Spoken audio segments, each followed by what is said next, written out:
दोस्तों आज बात करेंगे विवाह के उपरांत भी प्रेम संबंध क्यों बनते हैं, उनका कारण क्या क्या होता है।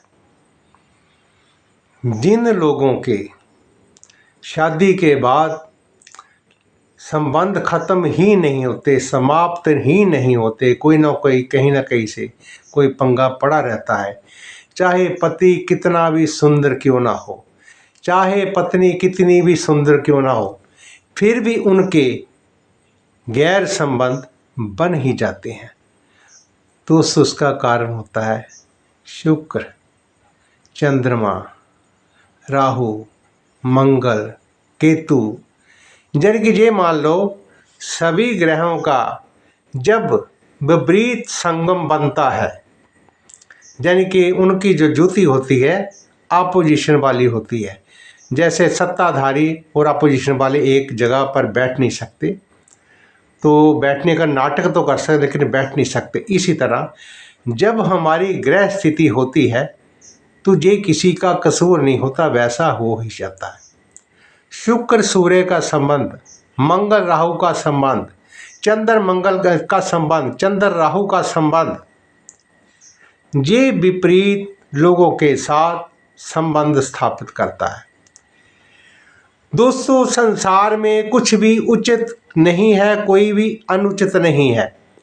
यदि आप संभावनाओं के अनुकूल, अपनी पर्सनैलिटी के अनुकूल, अपने परिवार के अनुकूल, अपने स्वभाव के अनुकूल कार्य करते हो, चाहे वो कितना भी गैर कानूनी कार्य क्यों ना हो, लेकिन उसको भी आप यदि तरीके और सलीके से करते हो तो आपका जीवन सुख में चला रहता है।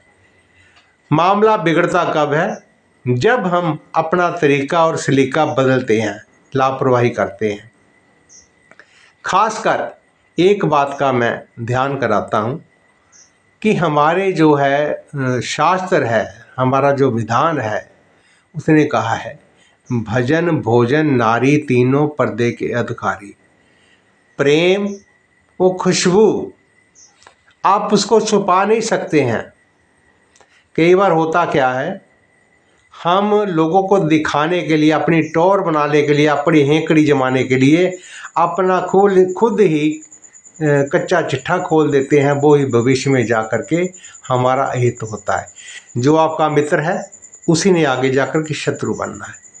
कभी आप अपनी वीकनेस, अपनी कमियां, अपने सीक्रेट कभी भी अपने मित्रों के साथ, रिश्तेदारों के साथ, परिवार के साथ कभी भी उसकी चर्चा मत करें। उसको स्वयं अपने से मंथन करें, अपने मन के भीतर चिंतन और मंथन करके फिर किसी को बात कहें, फिर किसी की बात सुने, फिर किसी के साथ वो चर्चा साझी करें। इसलिए दोस्तों जीवन में कोई भी उचित नहीं है काम, कोई भी अनुचित नहीं है। प्रकृति ने पुरुष बनाया है तो वो नारी के लिए बनाया है, नारी बनाई है तो पुरुष के लिए बनाई है। मैं ज़्यादा ज्ञान नहीं झाड़ सकता, सभी सन्यासी नहीं हो सकते, सभी अध्यात्मवादी नहीं हो सकते। तो इसलिए जो जो हमारा मन करता है, जो हमारे मन के भीतर है, वो जब ही हमें इच्छा अनुसार, सिद्धांत अनुसार किसी का मन दुखाए बिना उस कार्य को हम करते हैं तो वो अनुचित नहीं है। उचित अनुचित में भेद क्या है?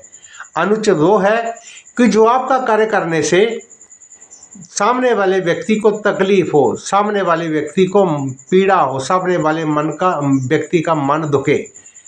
और उसको सिद्धांत के अनुकूल काम क्या है कि आप कुछ भी करो, आपके सामने वाला व्यक्ति डिस्टर्ब ना, उसका मन दुखी ना हो, नाराज ना हो, रुष्ट ना हो, वो बुरा ना माने, उसका कभी हित ना हो। दोस्तों आज इतनी ही चर्चा। ओम शांति।